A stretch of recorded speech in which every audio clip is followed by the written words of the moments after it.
This was a great hard-fought win, man. From the start, I thought our guys was really paid attention to detail.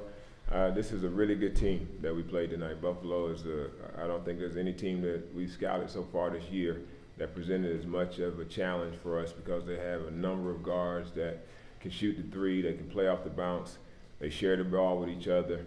They're one of the best offensive rebounding teams in the league, and we've struggled a little bit with rebounding the ball so far. And we wanted to rebound tonight, and did some really good things. So I'm really proud of our group. I've got a little break coming up here, and I think it's a really good feeling going into the break, and hopefully we can carry this confidence through the break and once we come back out. Questions for the guys?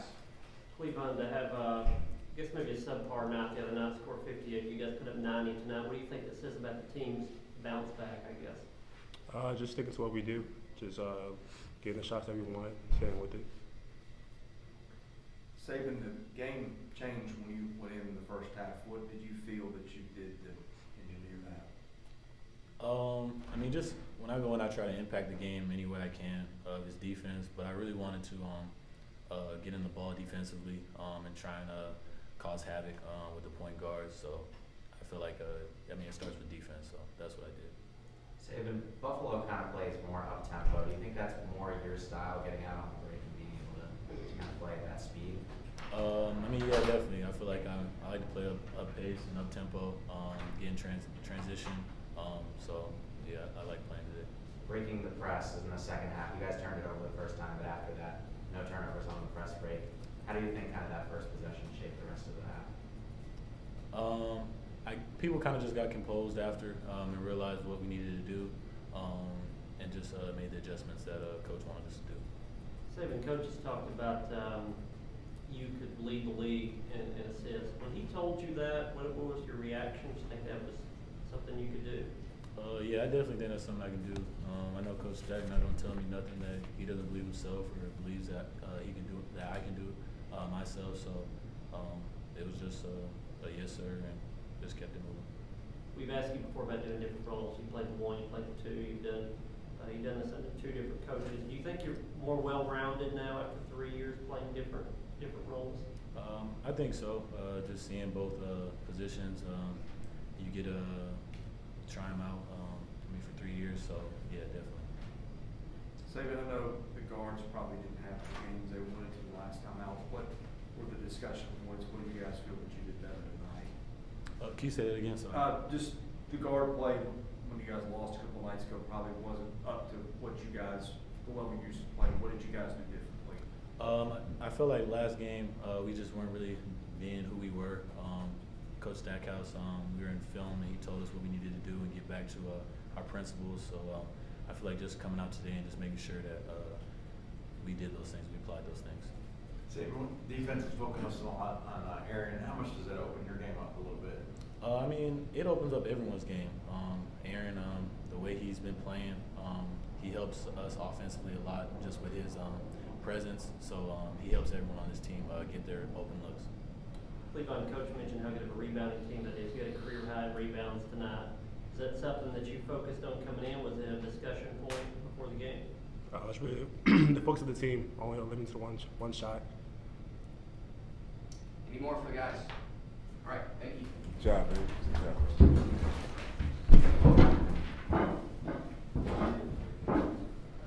Same thing I asked Saben. I got $100 for anybody who can get more than 2 sentences out of Clevon. All year, we got all year to try to work on it. So what I'm saying, We tried for 4 years. right? And don't let nobody talk to him first and try to get him to answer longer than that. Man of few words for sure. Few words for a lot of rebounds. No doubt, I love it. I mean, he was good, man. It was a challenge for our guards really to get in the ball. I thought we were really soft, last game.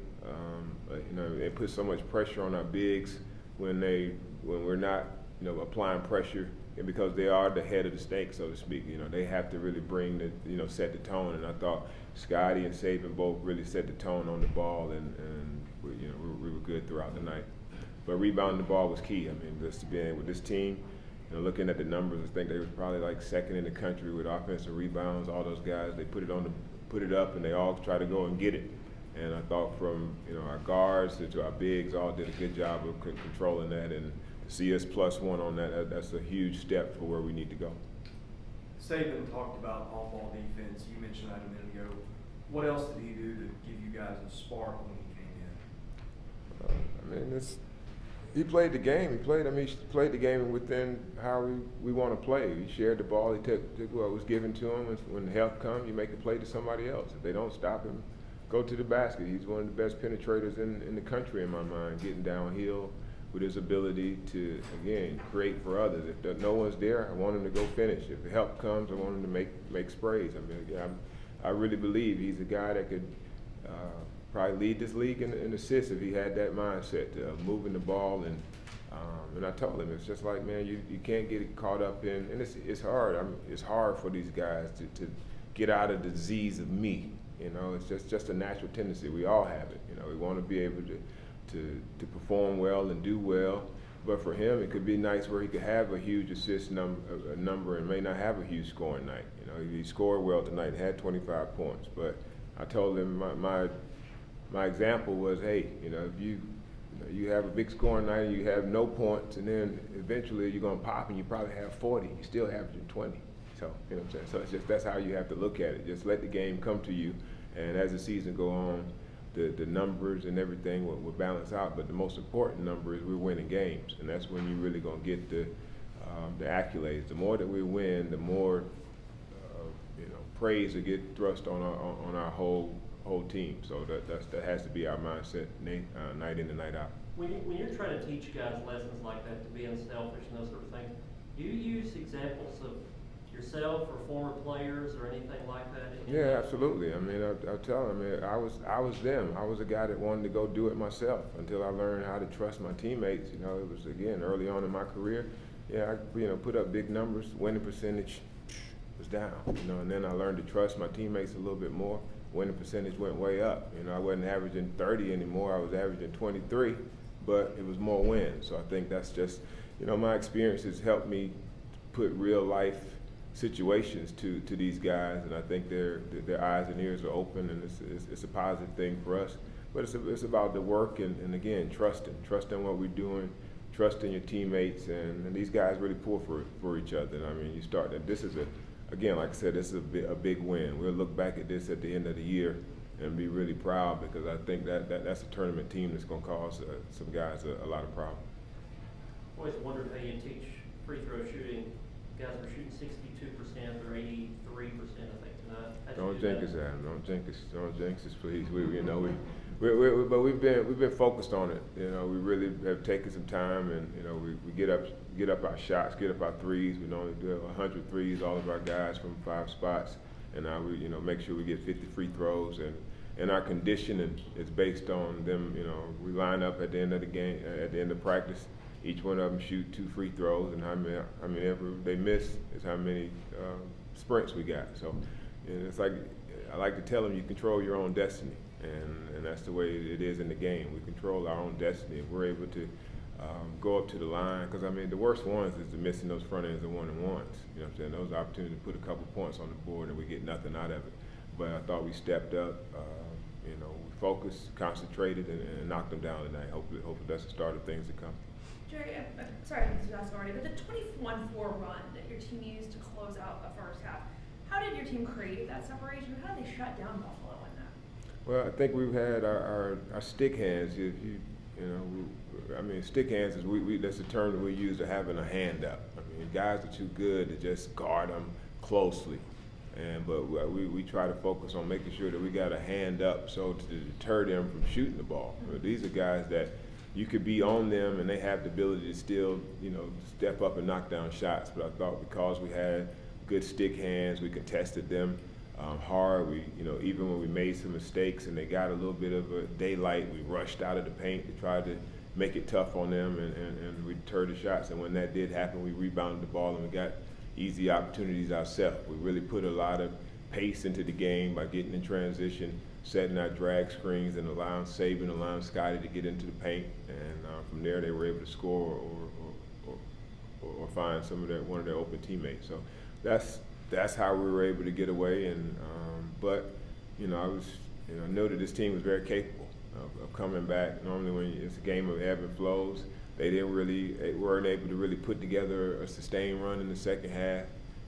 Again, credit to our guys, but it's just something that's a natural thing that happens when you have a little, like a little separation like that. That does naturally to have a letdown. But I thought our guys just kept our our foot to the pedal, and that's signs of growth.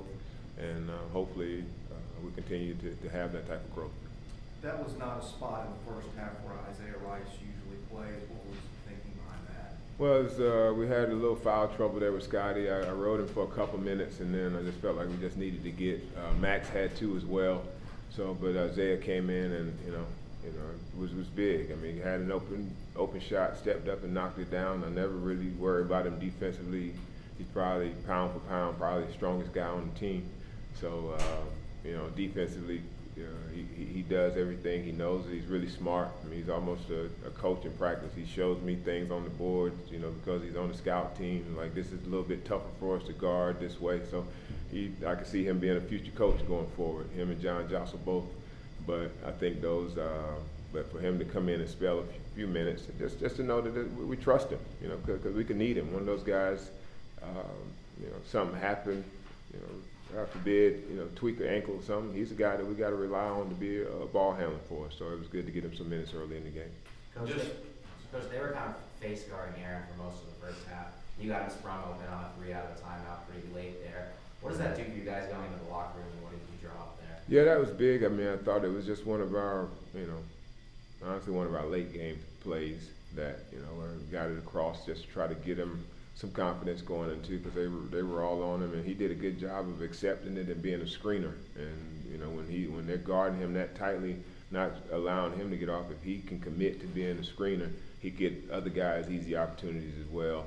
But that was a set that we drew up and were able to get him a look, and he hadn't had many up until that point, so he really got his feet together and knocked that one down. So that gave us a lot of momentum going into the half, and we got a good stop there at the end as well. And how often do you set up plays for Aaron behind the 3-point line? Well, I mean, a lot of our plays are designed, with that in mind, to get him threes, because I think he's, from what I've seen, he's one of the best shooters I've seen, at this level, and at the pro level, it's hard pressed to see, many guys that just from shot. I mean, from 100 shots, 5 spots, 20 shots. 2 days ago he had 91. So that 91, and it's like that's Allen Houston type numbers, I can't even put myself in that. I'm about 80 myself, but I mean, that's just no defense, but knocking them down consistently. So we try to get him get those sets for him to come off, but he's a focal point of every team. So him being able to still run those plays hard, come off of them hard, even though he may not get the shot. Again, like I said, it would open up something for someone else. Coach, a lot of games now you've started the game with kind of getting that corner free for Clevon, running that play. Why Clevon to start the game? I guess because I wanted him to be aggressive. I told him this was a game where the way they played back in the pick and roll, that he had options, that he could roll or he could pop. And I mean, like I said, I told him, man, this is a game where I won't be mad if he took 5 threes tonight, and he took one. I was like, I'm gonna make him take one of those 5. So I called a play for him to start the game, and it's open. It's just hard for bigs to not leave the paint, and then when we pin in on him like that, he has an opportunity to, like I like to call it, get the party started for us, and he has before, and we'll continue to try to get the party started for him as we go forward. Any more for Coach? All right, thank you. Thank you, guys.